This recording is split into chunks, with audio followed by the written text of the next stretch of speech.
Sa episode ngayong gabi, may dala tayong dalawang kwento.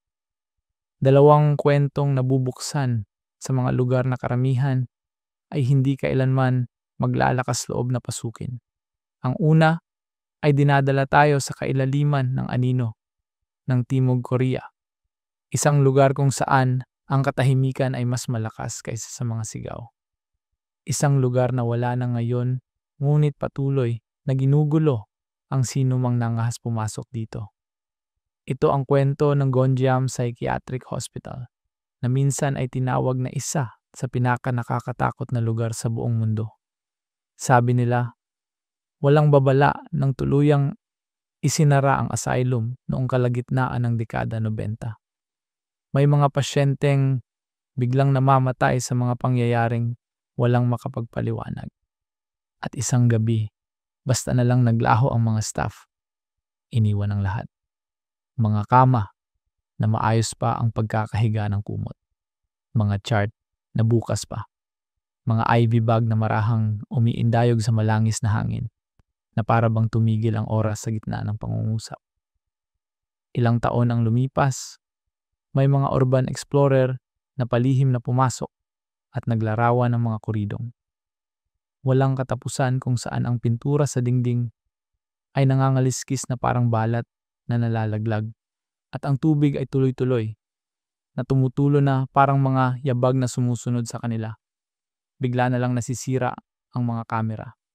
Nauubos ang baterya sa loob ng ilang minuto at pagkatapos ay nariyan ang silid 402. Ang pintuang walang makapagbukas. Ang pintuang umiindak mula sa loob na para bang may nakakulong na nagmamakaawa na palayain.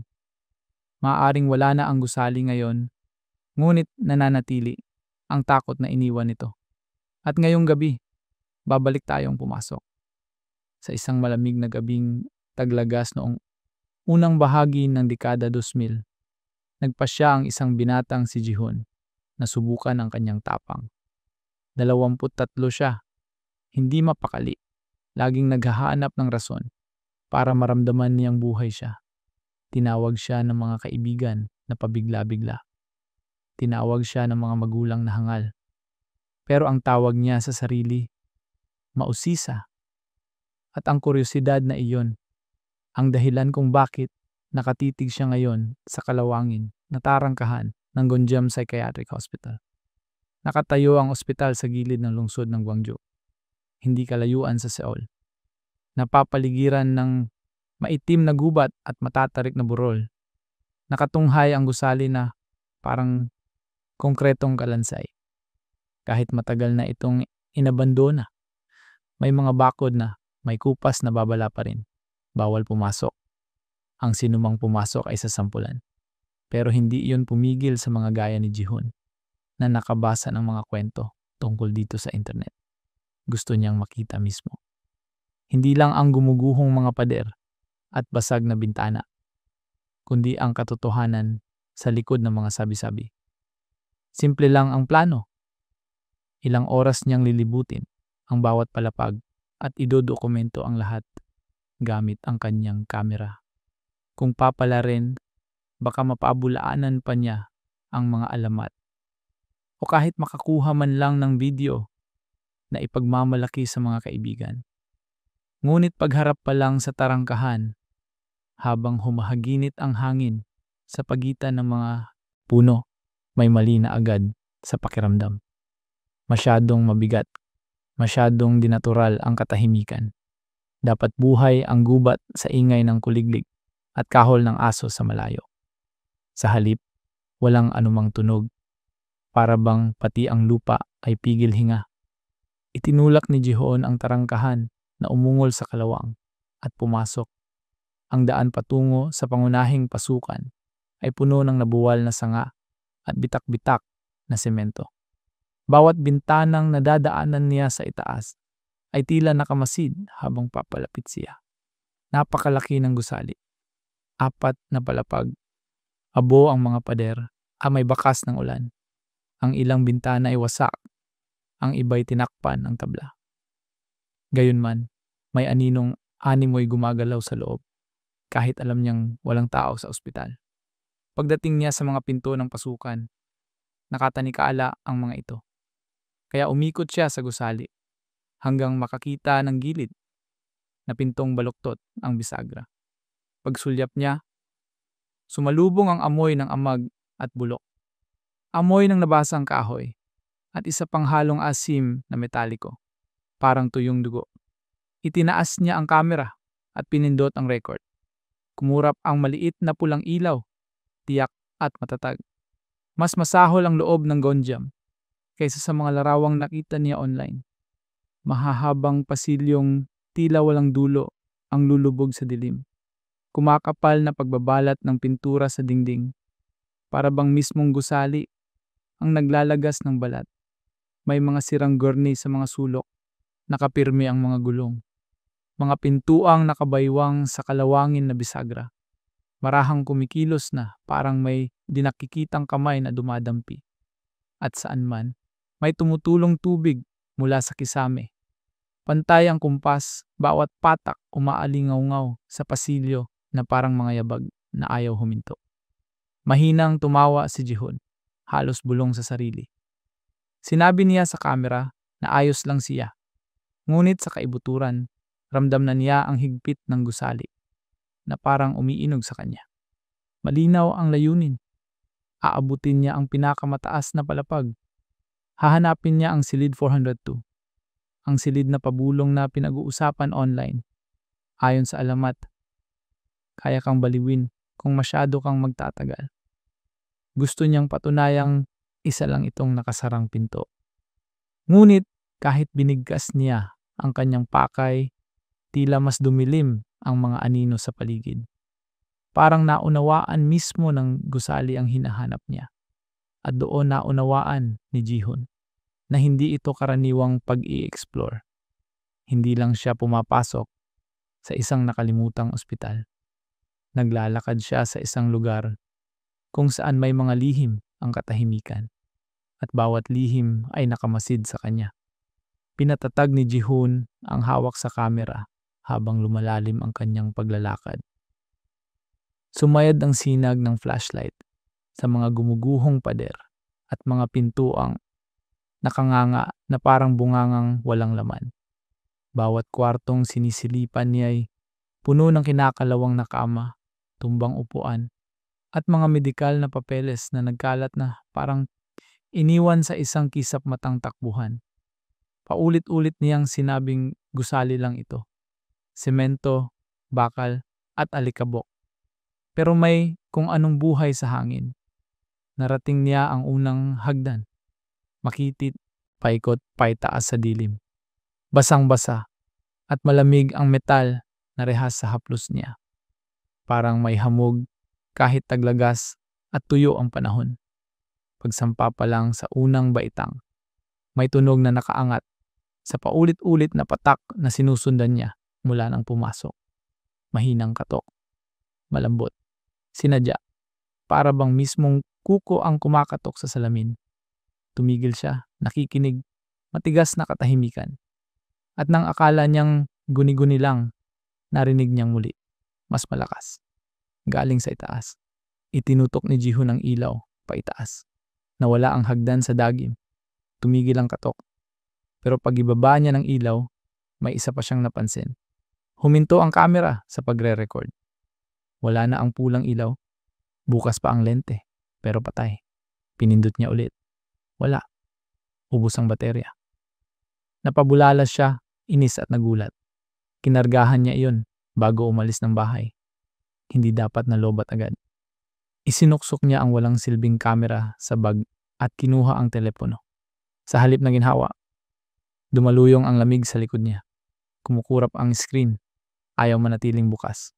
Mula 63%, biglang 42%, tapos 20%. Agad niya itong nilok para makatipid sa natitirang karga at binalik ang flashlight. Mas mahina na ang sinag para bang pati baterya nito ay sinusupsop. Pinilit niyang kalimutan at umakyat. Mas madilim, mas malamig ang ikalawang palapag. Mas matapang ang amoy. Alikabok na may halong kemikal na kumakamot sa lalamunan. Dinatnan niya ang hanay ng mga silid. Bahagyang nakabukas ang mga pinto. Hindi sapat ang siwang para silipin ang loob, pero lahat ay itim, parang butas ng bungo. Marahang itinulak niya ang isa, kumalansing. May kamang nakadikit sa pader. Nakatiklop pa ang kumot, nanilaw sa tagal. At sa ibabaw, may sapatos ng bata, isang piraso. Naiwan sa pagmamadali. Umusad siyang bigla, kumakaabog ang dibdib. Bakit may sapatos ng bata sa psychiatric hospital? Ayaw na niyang alamin. Nagpatuloy siya at muling bumalik ang tunog. Hindi nakatok. Iba. Hila. Mabagal. Mabigat. Parang may hinihila sa sahig sa dulo ng pasilyo. Nanigas siya. Itinutok ang ilaw, pero wala. Walang tao. Gayunman, nagpapatuloy ang gasgas sa tile. Pare-pareho ang ritmo. Palapit. Bumulong siya na patak lang yon ng tubig o hangin na tumutulak ng kalat. Ngunit masyadong eksakto ang himig. Masyadong sinasadya. Pinigil niya ang hininga. Tumigil ang tunog. Naghintay siya. Bawat segundo parang isang taon. At may nalaglag sa likod niya. Malakas na kalansing ng metal. Ang uwi na umalingaw-ngaw sa hagdanan. Itinutok niya ang ilaw pababa. Isang lumang bedpan ang gumugulong pa sa baitang. Bago tuluyang tumigil. Hindi niya iyon ginalaw. Hindi niya iyon nadaanan. Nanuyo ang lalamunan niya. Pinawisan ng malamig. Sinabihan ang sarili na, kalma lang. Pero may pumasok. Nakaisipan. Kung gumagalaw na ang mga bagay mag-isa, ano ang mangyayari pagdating niya sa silid 402? Umiling siya at binulong na grabidad lang iyon. Kalawang at panahon. Gayunman, napansin niyang gumulong ang bedpan at pumwesto sa gilid ng rehas. Parang sinadya ang pagkakalapat. Bumalik ang tunog ng paghila. Mas mahina, ngunit mas malayo na ngayon. Sa mas kailaliman. Na para bang may nangunguna sa kanya. Nag-alinlangan si Jihun. Sigaw ng isip niyang umalis. Lumabas na habang kaya pa. Pero ginapos siya ng kuryosidad. Layunin niyang tuklasin ang totoo. At tila handa na ring magpakita ang ospital. Kaya sinundan niya ang ingay, dahan-dahan, papasok sa madilim na koridor ng ikalawang palapag. Bahagyang nanginginig ang sinag ng flashlight sa kamay niya. Habang lumalakad, lumalakas ang amoy. Talim na metalikong parang kalawang, pero may halong organic na kirot. Sumisikip ang dibdib niya. Bumagal ang hakbang. Habang humahaba ang pasilyo, mas lalong parang hinihila siya sa hindi maiiwasang wakas. Napansin niya ang isang pinto sa kaliwa. Saradong-sarado, taliwas sa iba. May kupas na plaka sa itaas, halos di mabasa. Sa kapal ng luma, at nababakbak na pintura. 4, 0, 2, ang mismong kwartong pakay niya. Pero bago pa niya mahawakan, umalog ang seradura na para bang may kamay mula sa kabila na nauna ng humawak sa kanya. Nakatitig si Jihun sa kalawangin at kupas na plaka. Halos di makita ang numero, pero alam niya, silid 402. Kumirot ang dibdib. Itinutok niya ang ilaw sa seradura. Basa ang kinang nito na parang may hamog, kahit tuyo ang hangin. Inabot niya ito, at muling umangat ang panginginig. May mahinang pigeon ikiji na parang may bumabangga mula sa loob. Napaatras ang kamay niya bago niya namalayan. Nilunok niya ang kaba, pinipilit maging pantay ang hininga. Ngunit may isa pang tunog na sumingit mula sa dulo ng pasilyo. Isang bulong, mahina, halos hindi marinig sa una. Yung uri ng tunog na gustong ituring ng utak bilang ihip lang ng hangin sa singit ng pader. Pero luminaw, boses sa Koreano. Hila-hila ang mga pantig, parang ini-stretch sa hangin. Hindi niya naintindihan lahat, ngunit sapat ang mensahe para manlamig ang buto niya. Huwag mo itong buksan. Umarangkada ang ilaw, sinuyod ang dilim, walang tao. Tahimik ang mga silid. Ngunit malinaw ang boses, may nagbabala, tao man o hindi. Pinilit niyang kumbinsihin ang sarili na alingaw-ngaw lang yon. Baka mga bandal sa labas. Umurong siya mula sa 402 at nagpatuloy sa pasilyo. Baka may ibang daan papasok. Ngunit habang lumalalim, lalong bumibigat ang hangin. Kumukurap ang ilaw, pahina ng pahina sa bawat hakbang. At narinig niya ang mga yabag, hindi kanya. Mahihinang hakbang, maingat, parang may pilit na nagtatago. Pinigil niya ang hininga at idinikit ang sarili sa pader. Nakikinig. Lumalakas. Papalapit mula sa dulo ng koridor. Dumadagundong ang pulso. Itinaas niya ang ilaw at sumigaw. Hello? Sino yan? May gumalaw. Isang anino sa dulo. Halos nakalubog sa dilim. Isang lalaking parang nakagaw ng ospital. Gutay-gutay ang tela. May mantsa. Baluktot ang tindig at nakatagilid ang ulo sa imposibleng anggulo. Nanigas si Jihun. Pasyente? O baka epektong costume ng ibang explorer? Pero mali ang kilos. Bawat hakbang ay hinihila. Parang kumikiskis ang buto sa sahig. Itinaas ng lalaki ang muka. Sapat para masapul ng ilaw ang mga mata. Mga butas lang na madilim. Parang balon. Napasuray si Jihun. Muntik mabitawan ang ilaw. Pumikit siya, isang kisap, dalawa. Naglaho ang figura.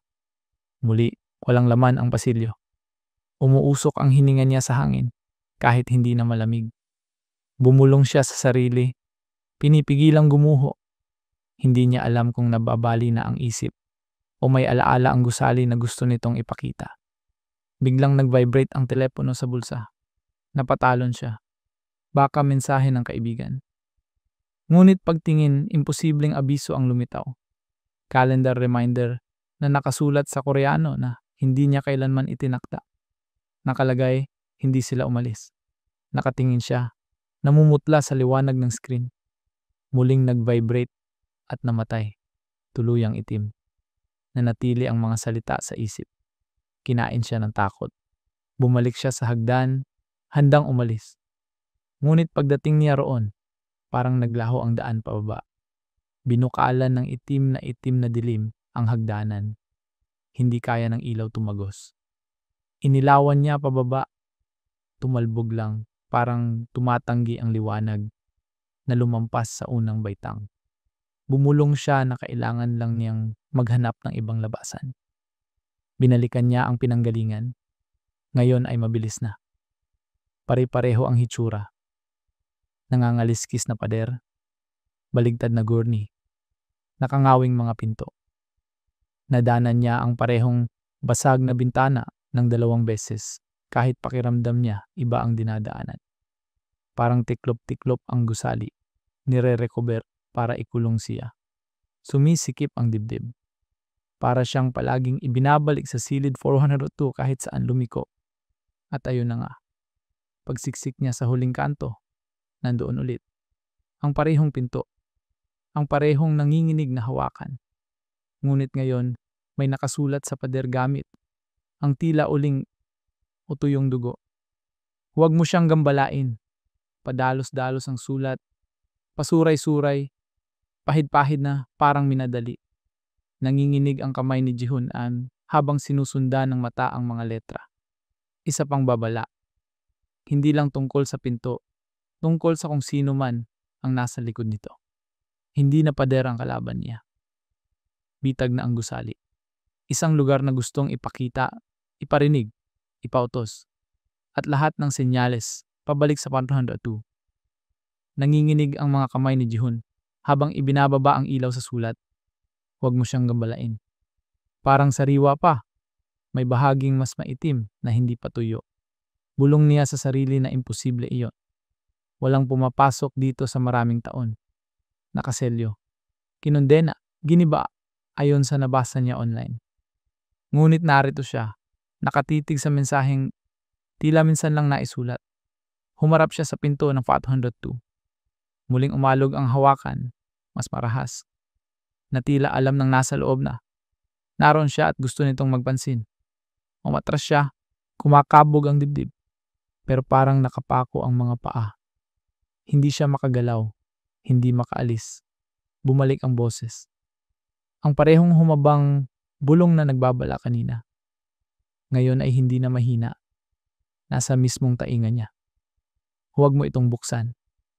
parang kutsilyong bumiyak sa katahimikan. Pumaligid ang ilaw, nanginginig, walang tao, pader at dilim lang.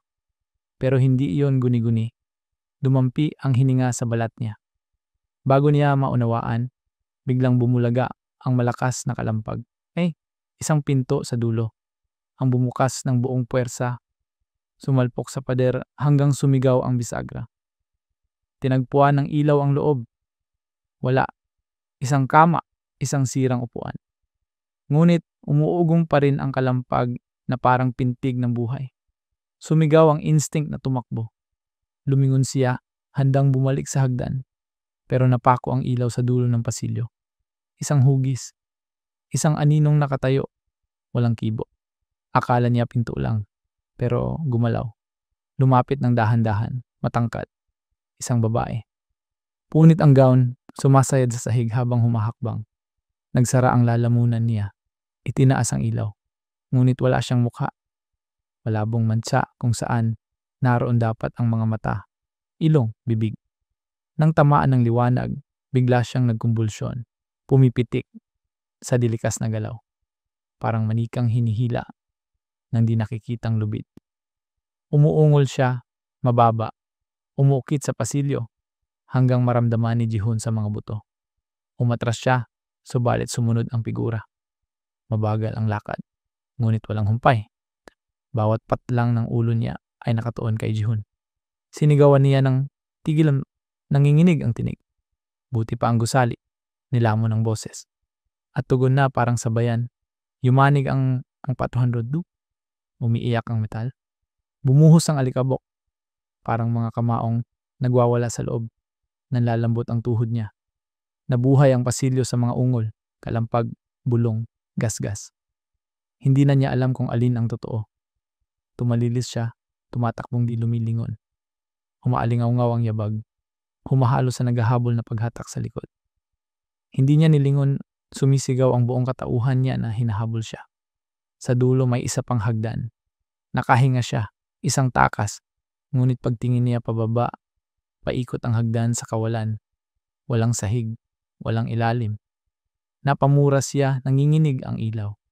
At noon niya nakita. May isa pang figura sa kalagitnaan ng hagdan.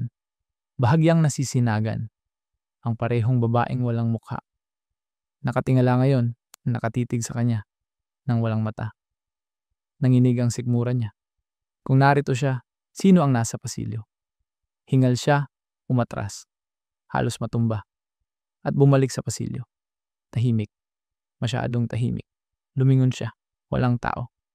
Walang babae. Walang hatak. Tanging 402, mahinang kumakalansing na parang pintig ng puso na gustong sumabay sa kanya. Nasusunog ang dibdib niya sa hingal.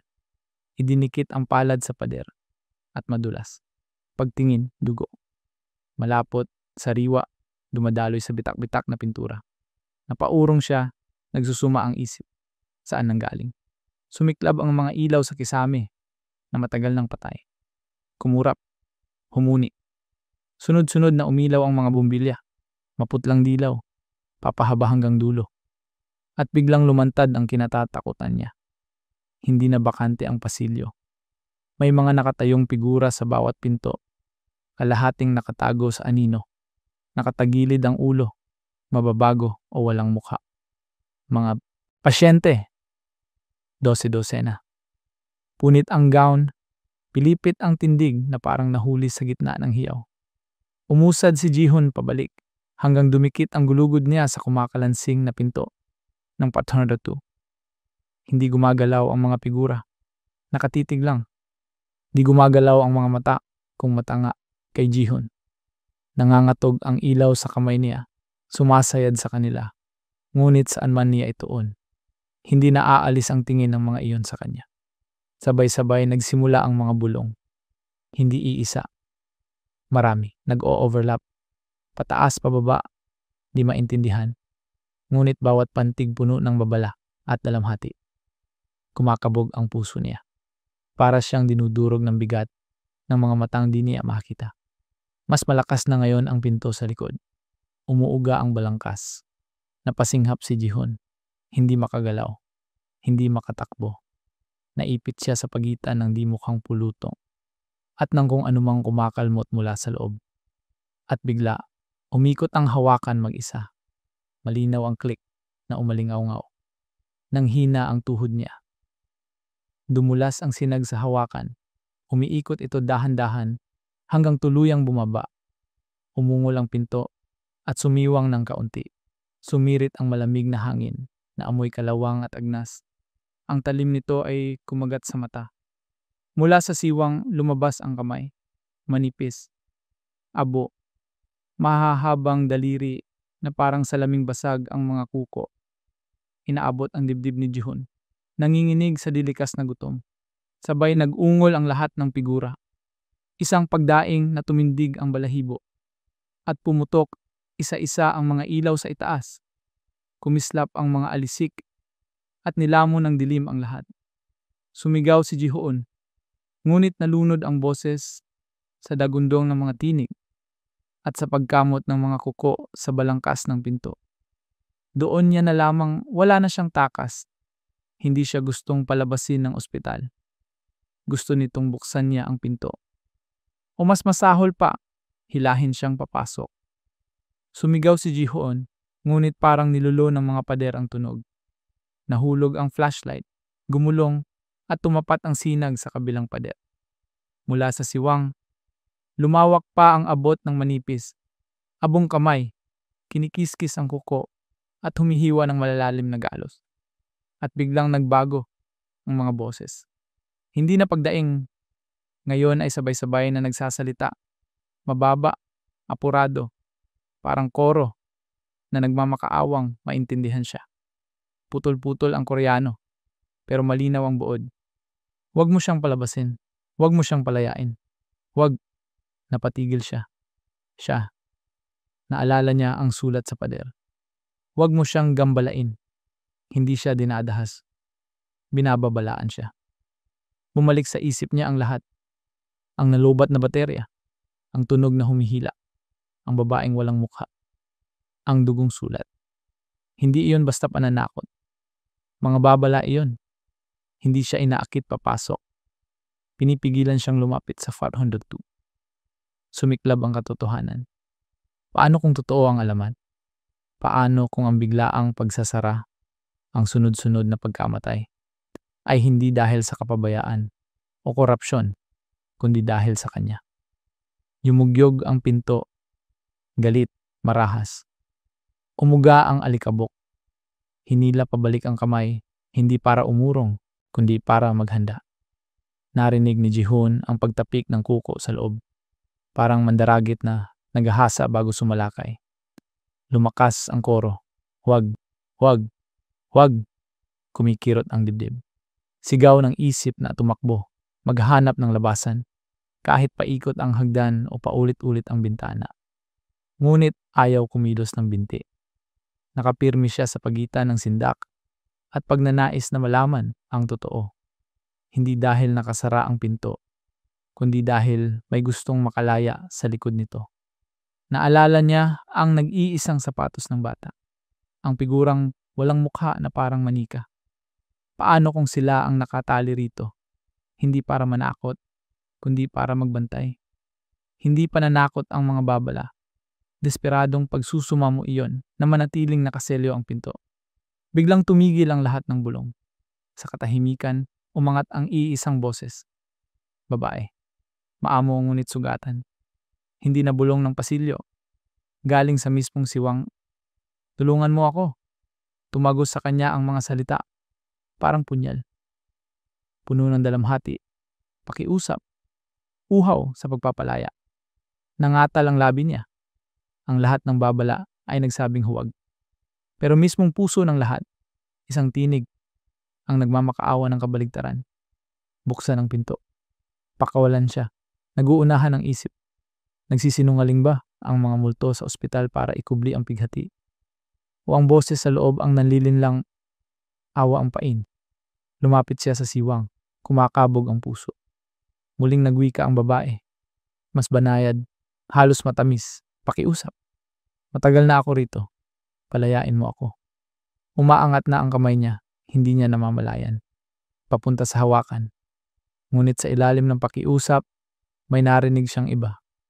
Isang unggol na hindi tao, mababang alulong. Nanigas siya. Nag-shift ang boses, banayad pa rin. Ngunit may likaw na dilim. Sa anino, pumipitik ang mga walang mukha. Hindi lumalapit, hindi nawawala. Nakatindig lang, tila nakikipagtunggali.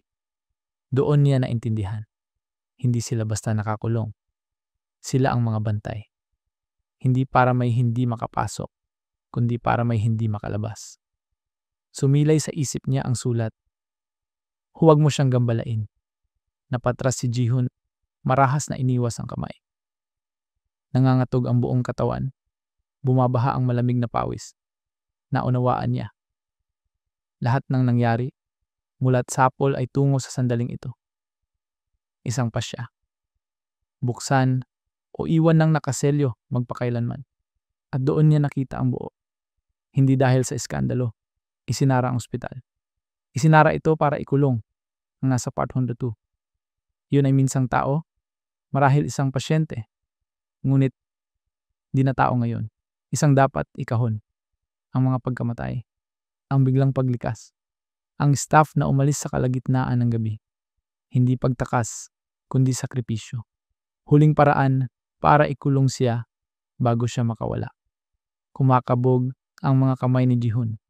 Umatras siya mula sa pinto. Sigaw ng laman. Huwag hawakan. Huwag makinig. Huwag siyang palayain. Muling bumuhos ang mga bulong mas malakas. Apuradong itulak siya sa tama. Sumigaw ang tinig sa likod. Hindi na malungkot. Hindi na banayad. Hiyaw na bumiyak sa pader. At yunit sa ilalim ng paa. Hindi iyon sigaw ng babaeng humihingi ng tulong. Iyon ang karahasang galit sa pagkadismaya. Tinakpan niya ang tainga. Gumagapang sa sahig. Ngunit bumibendang muli ang sigaw sa bungo niya. Bumagsak siya. Gumulong ang flashlight. Paglaho ng hiyaw, muling namayani ang katahimikan. Nanginginig ang dibdib. Umuugong ang tainga. Ngunit nakaukit na ang katotohanan. Hindi karaniwang haunted ang asylum. Ginmulto ito ng 502.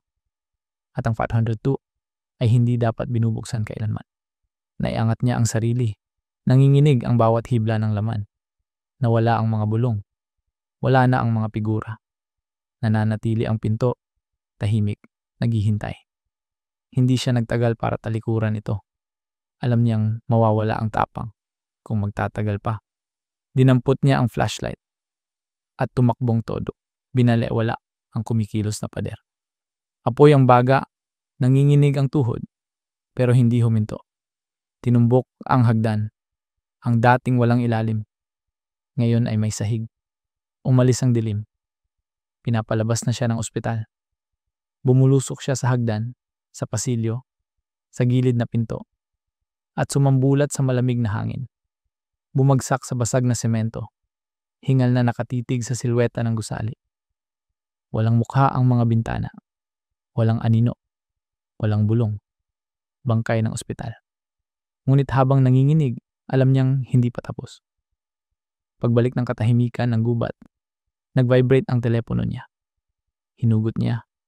Nanginginig. Kumurap ang screen, saka nagpakita ng iisang abiso. Calendar reminder. Nakalagay, nakalabas na siya. Nabitawan niya ang telepono na parang nakapaso. Napatingin siya sa gusali. Sarado pa rin ang pintong iniwan niya. 'Di ba? Humuni ang hangin sa mga puno. May dalang halakhak ng babae. Mahina sa una, saka umalingaw-ngaw sa lahat ng dako. Umatras si Jihoon patungo sa kalsada. Ayaw nang lumingon. Hindi niya alam kung nakatakas siya. Hindi niya alam kung nailigtas siya ng mga babala.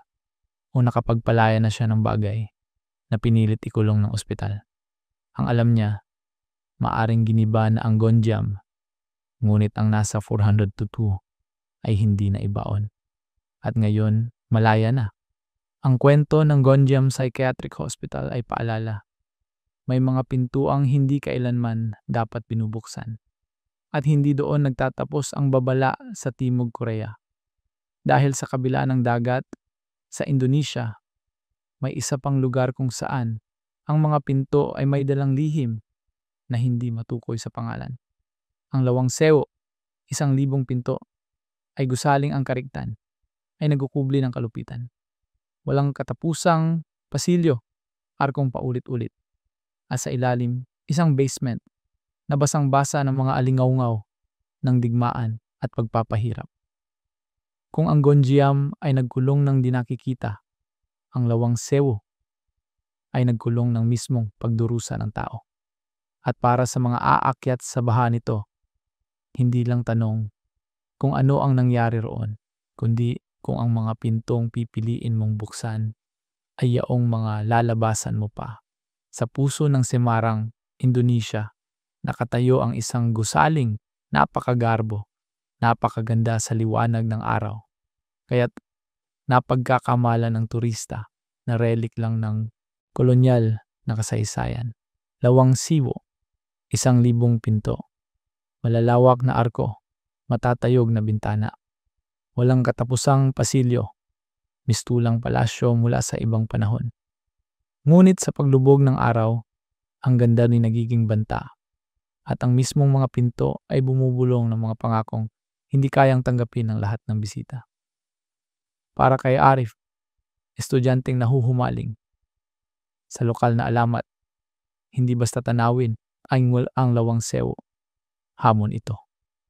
Lumaki siyang pinapakinggan ang mga anino at multo, mga kwentong binulong ng lola na naniniwalang may mga tinig sa binahang basement.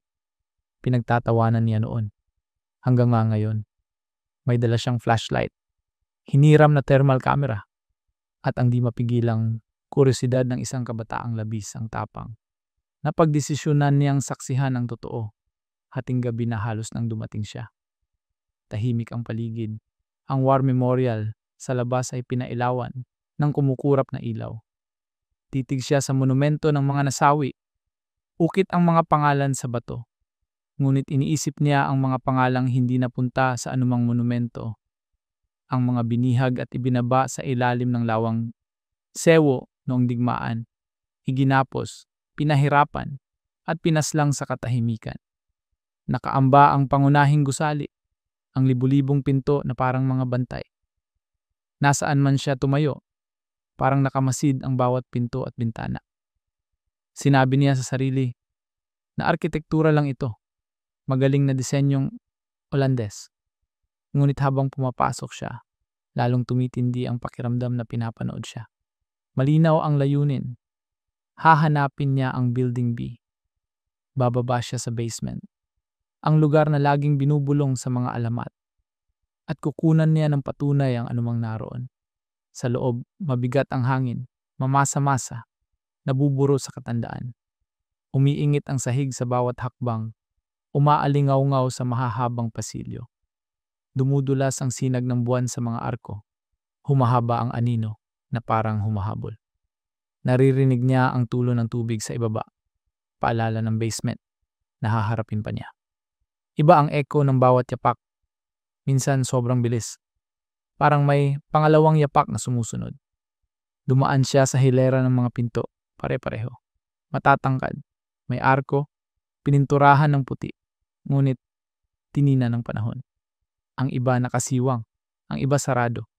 Sabi sa babasahin, disenyo iyon para panatilihing presko ang gusali. Pero parang naliligaw siya sa isang labirinto. Hindi mo alam kung aling pinto ang sa bagong koridor o pabalik lang sa pinanggalingan. Huminto siya sa isang pintong bahagyang bukas, may nanggagaling na manipis na liwanag sa likod. Pinakinggan niya at marahang binuksan. Wala kundi opisinang bakante. Sumasayaw ang alikabok sa sinag ng ilaw. Napangiti siyang pilit, sinabing masyado na siyang praning. Pero hindi nawala ang kaba. Bawat hakbang papaloob, mas tumitimbang ang pakiramdam na hinihila siya ng gusali. Bumulong siya sa kamera. Kasaysayan lang ito, pader at tubig. Ngunit isang bahagi niya ang nagsasabing hindi lang kasaysayan ang kinukulong dito. Alaala. At buhay ang alaala. Narating niya ang Hagdanang pababa sa basement. Nagbago agad ang hangin. Malamig, basa, amoy amag at nakababad na tubig. May halong metalikong nagpapasuka. Hinawakan niya ang flashlight ng mas mahigpit at nagpilit na ang umiti sa kamera. Ito na raw ang kinatatakutan ng lahat. Mga pinto na. Sa ibaba, hindi na patungo sa opisina, kundi sa dilim. Gusto ni Arif ng patunay. Gusto niyang pagtawanan ang mga alamat. Ngunit nang tumayo siya sa tuktok ng hagdan at pakinggan ang mahinang lagaslas sa ibaba, may kumurot sa sikmura. Hindi siya bababa ng mag-isa. Itinibay ni Arif ang sarili. Tumalbog ang sinag sa madulas na bato. Lumulubog sa itim na tubig. Amoy lumang halmigmig at kalawang, nakakasuka. Sabi niya sa kamera, hindi siya natatakot. Basement lang ito sa lumang gusali. Pero nanginginig ang boses. Bawat hakbang, sumasalpok ang tubig. Lumamig hanggang bukong-bukong. Basang-basa ang sahig, gaya ng nabasa niya. Ngunit hindi nabanggit kung paanong binabaluktot ng tubig ang bawat tunog. Bawat patak, bawat galaw, kumakalat, umuulit parang bulong. Sa ilalim, pinaikot niya ang ilaw. Sumalubong ang mga silweta ng kalawangin na posas na nakakabit sa pader. Kinakalawang ngunit buo. Bulong niya, ito ang tunay na ebidensya ng kasaysayan. Dito iginapos ang mga bilanggo, pinahirapan, pinatay. Hindi na kailangan ng multo para matakot. Sapat na ang nakaraan. Lumubog pa siya, ngayon hanggang binti. Pumapaimbulog ang mga alon sa bawat galaw. At may ibang alon, hindi sa kanya galing. Sa dulo, sa labas ng abot ng ilaw. Huminto siya, kalmado. Muling kumislot ang tubig, mas malapit. Bukas ang thermal camera. Wala sa una. Bughaw na lamig ng bato. Pagkuway lumitaw ang figura. Mahina ngunit hulmang tao. Nakalubog hanggang baywang. Hindi gumagalaw. Nakatingin lang. Naninikip ang lalamunan. Bulong niya, glitch lang. Init na nagre-reflect. Aninong binabalik ng tubig. Patay sindi. Nandoon pa rin. Mas malapit ngayon. Umatras siya, malalakas ang talsik. Naglaho ang figura. Tubig lang ulit. Tumawa siya, pilit, sinasabing interference. Pero nanginginig ang mga kamay. Pagharap niya sa hagdan, narinig niya ang mga yabag. Hindi mga talsik na gaya niya. Mas mabigat. Hatak. Saka isang hakbang. Ginigiba ang tubig sa ritmo na hindi kanya. Umandar ang ilaw. Wala. Mga alon lang. Hello? Basag ang boses. May tao ba? Tanging tugon. Mababang haming. Isang tinig. Malayo. Pero malapit. Umaalon sa tubig. Parang dasal. Umaakyat. Bumababa. Walang salitang maunawaan. Parang nanggagaling sa mismong pader. Umiindayog sa dibdib niya. Kinuyom niya ang kamera. Tubo lang. Lumang gusali lang. Pero alam niyang hindi. At dumating ang mga anino. Sa una, akala niya trick lang ng ilaw sa tubig. Ngunit nang patatagin ang sinag, malinaw na refleksyon, isang tao sa tubig, nasa likod niya. Huminto ang hininga. Umikot siya. Walang tao. Ngunit naghiwa-hiwalay ang mga alon na parang may tumayo. Sa tabi niya, ilang saglit lang ang nakalipas. Gumuho ang tapang. Napatakbo siya sa hagdan. Malalakas ang talsik. Lumakas ang humming. Palapit. Parang sumusunod. At nang kalahati na, doon niya napansin. Isang pinto. Mababa. Nakalubog sa itim na dulo. Kahoy na umalsa sa tubig. Wala sa mapa. Wala sa gabay. Dapat iisang silid lang ang basement. Ngunit, naroon ang pinto. Tahimik. Naghihintay. Kinakain ng tubig. Kumurap ang flashlight. Tumigil ang humming. Kumunot ang dibdib. Mabigat na tanong ang bumigat sa isip. Kung tunay na may libong pinto ang Lawang Sewu, alin ang hindi dapat buksan? At bakit nakatago ang isang ito sa ilalim ng tubig? Nakatitig si Arif sa umalsang pintong kalahating nakalubog. Pinipiga siya ng katahimikan. Mabigat. Nakakasakal. Tumigil ang humming nang mapansin niya ang pinto. Parang humihinga ang gusali. Naghihintay. kung ano ang gagawin niya. Bumulong siya sa kamera. May natuklasan siyang dinadodokumento. Nanginginig ang boses, hindi tagumpay ang tunog, babala sa sarili. Lumapit siya. Nanginginig ang ilaw sa ibabaw ng tubig. Bawat hakbang may alon, ngunit may alon ding sumasalubong. Para bang may humahawi mula sa kabila. Paglapit, sinuyod ng ilaw ang kahoy. Maitim, umalsa, may malalalim na gasgas, mga linya na bumababa, parang may kumamot mula sa loob. Sumikip ang dibdib. Inunat niya ang daliri, hindi para hawakan, kundi damhin ang hangin sa ibabaw. Hindi umalog, hindi gumalaw ang pinto. Ngunit ang tubig sa paanan nito ay umikot. Parang humihinga. Napasuray siya. Ito'y sobra na dapat umalis. Lingon sa hagdan. Bago pa siya makagalaw, may malakas na talsik sa likod. Lumingon. Sarado pa rin ang pinto. Tahimik ang tubig. Ngunit ngayon, may sulat sa pader. Itim na tinta. Basa. Unti-unting sumusulpot na, parang sinusulat ng di nakikitang kamay. Huwag mong buksan ang sinarado sa dugo. Kumawala ang puso niya. Sinundan niya ng ilaw ang sulat. Desperadong hanapin kung paano sumulpot. Walang gumagalaw. Tanging tubig at bato. Umatras pa siya, paulit-ulit na bulong. Kailangang umalis. Ngunit hindi pumayag ang gusali. Mula sa kadiliman, bumalik ang humming. Mas malakas. Hindi iisa kundi marami. Patong-patong isang kakatwang dasal. Parang nagmumula sa lahat ng direksyon. Sa itaas, likod, sa mismong tubig. Kumurap ang kamera at sa isang iglap, lumitaw ang kumpol ng maiinit na figura sa thermal. Dosena, nakalubog, nakapalibot sa kanya. Umandar ang ilaw. Wala. Tubig, posas, bato. Sumigaw siya sa dilim. Sino kayo? Binalik ng iko ang tinig. Baluktot. May pangalawang boses na sumasabay. Mababa, na parang gayang-gaya, pero huli ng isang kumpas. Kumikirot ang dibdib. Sumirit ang talsik, ilang talampakan ng layo. Parang may tumapak.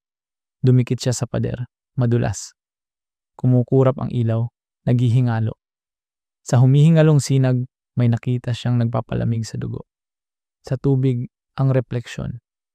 Mukha niya, ngunit hindi sumusunod. Kumaliwa siya, kumanan ito. Mabigat ang hininga, hindi niya refleksyon iyon. Lumakas ang dasal, mas malinaw na ngayon. Pira-pirasong Indonesian. Huwag pagkatiwalaan ang mga pinto. Huwag sundan ang refleksyon. Nanuyo ang lalamunan. Ang babala sa pader. Ang mga dasal. Ang refleksyon na nang-aakit. Hindi pananakot. Pagpigil iyon. Ngunit habang nauunawaan niya, kumulo ang tubig sa paanan ng pinto. Umaangat ang mga bulak. May bagong tunog. Hindi humming. Hindi dasal. Kumatok. Mula sa loob ng pinto. 3 beses. Tumigil. Namatay ang flashlight. Lubog sa dilim. Sa dilim, may bulong. Hindi dasal. Hindi babala. Kundi nasa mismong tainga niya. Boses ng babae. Malamig. Hinahanap mo ako. Halos nang hina ang tuhod. Doon niya naintindihan. Ang libong pinto ng Lawang Sewo ay hindi puro pasilyo. May mga pinto na hindi para matagpuan. At natagpuan niya ang isa. Piniga ng dilim ang dibdib ni Arif. Patay ang ilaw, patay ang kamera. Tanging laga-aslas ng tubig ang kasama. Pabilis ang hininga. Masakit ang bawat lunok. Sa itaas, parang sabay-sabay na. Umingit ang libong pinto. Na para bang humihinga ang buong gusali. Gusto niyang tumakbo, ngunit nakapako ang binti. Umiikot sa tainga ang huling salita. Hinahanap mo ako.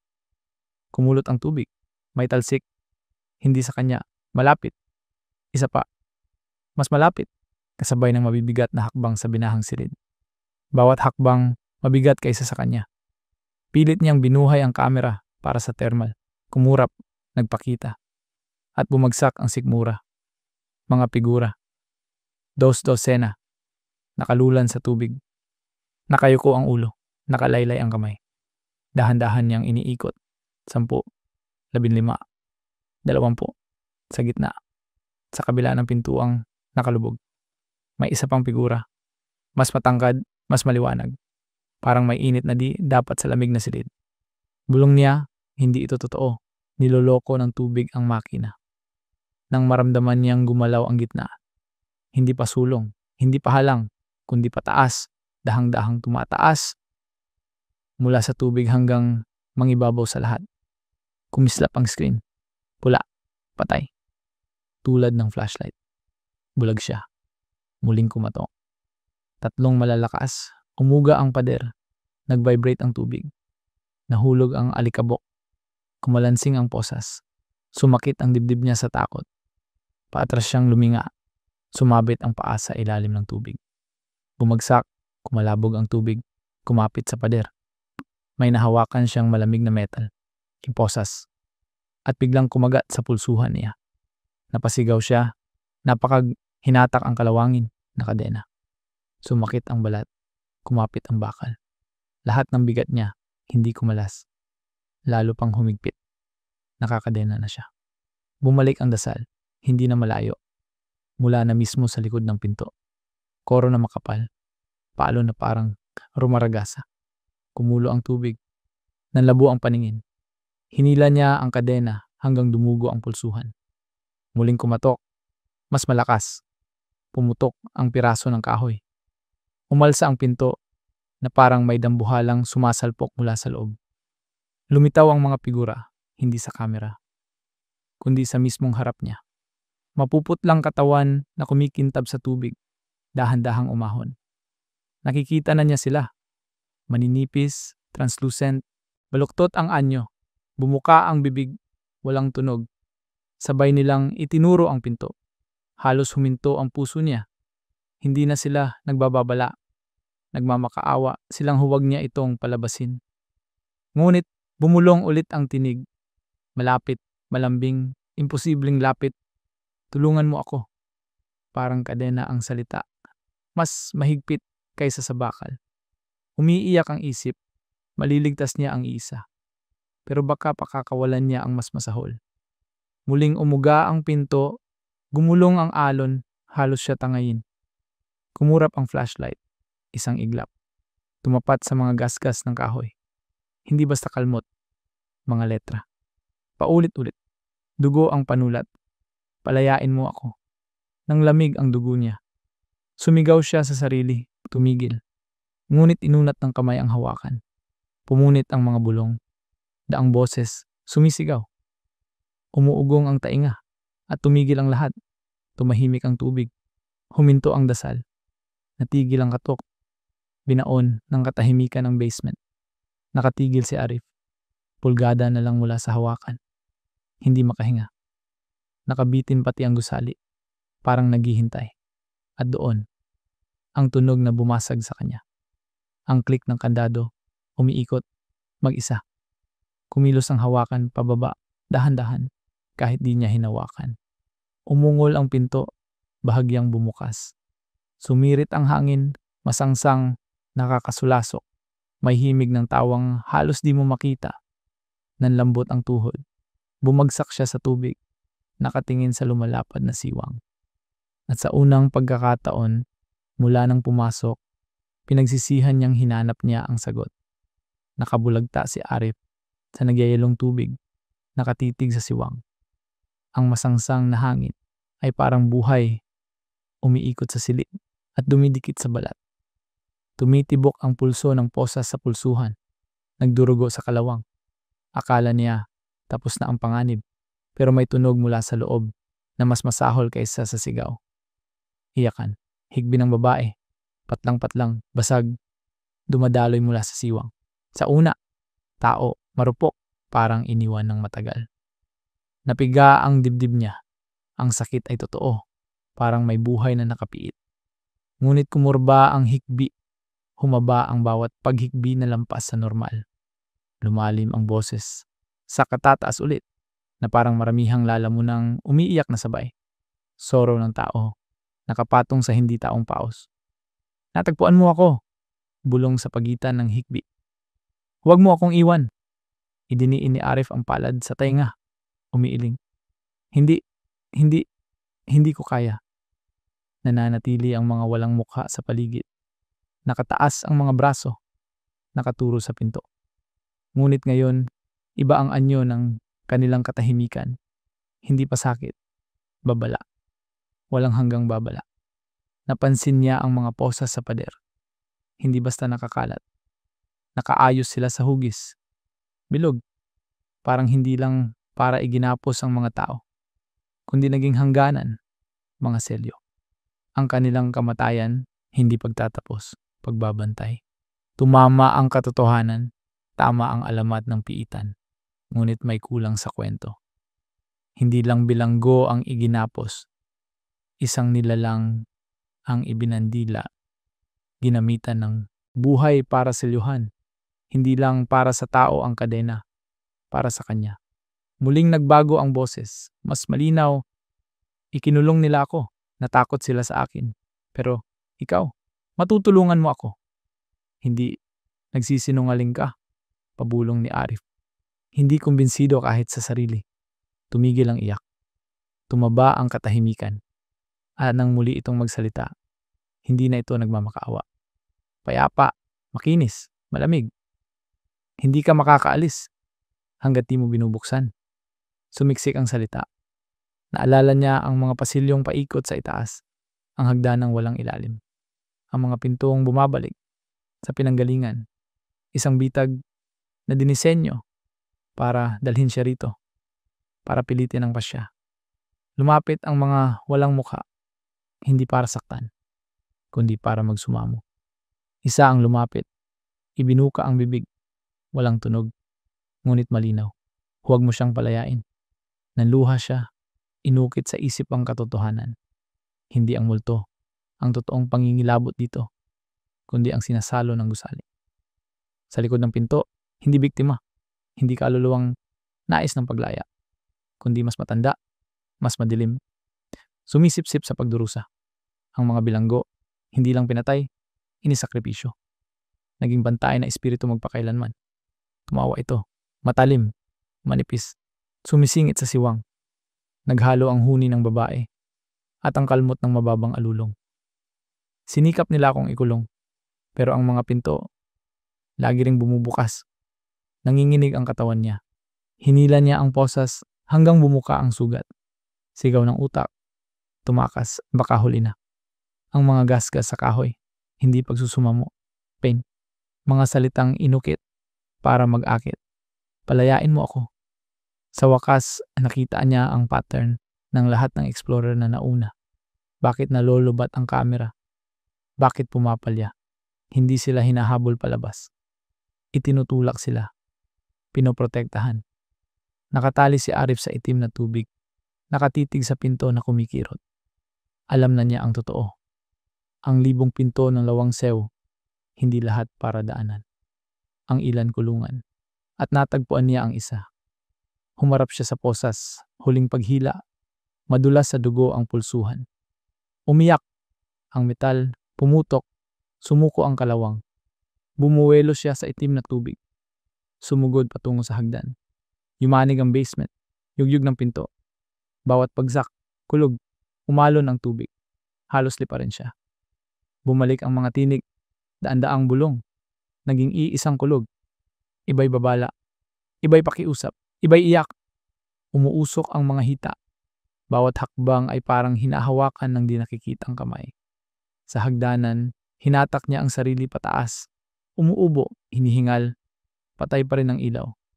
Tumigil ang pambubugbog ng pinto. At nanahimik. Sobrang tahimik na umingay ang tainga. Minsan lang siyang lumingon. Tahimik ang pinto. Sarado. Ngunit mas malalim ang mga gasgas. Parang bagong ukit. Tumakbo siya. Sa labirinto ng pasilyo. Sa mga arkong naglalaro ng isip. Ngayon, nakalabas siya. Sumabog siya sa gabi. Bumagsak sa mga baitang hingal hapong-hapo. Tahimik ang kalsada ng Simarang. Kumikislap ang War Memorial sa malayo. Hinagilap niya ang telepono. Desperadong tumawag. Nagsindi ang screen kahit di niya hinawakan. Isang abiso. Nakalagay, may isang pintong bukas. Nabitawan niya ang telepono. Napatitig sa harapan ng Lawang Sewo. Kumikislap ang libong bintana sa buwan. At sa saglit, may gumalaw sa pinakamataas. Isang figura, nakamasid, naghihintay.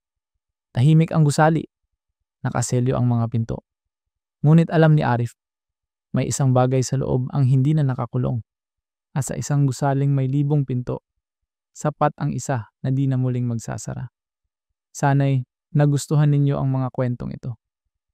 Kung nagustuhan ninyo at gusto ninyong makinig pa, mag-subscribe na at i-on ang inyong notifications.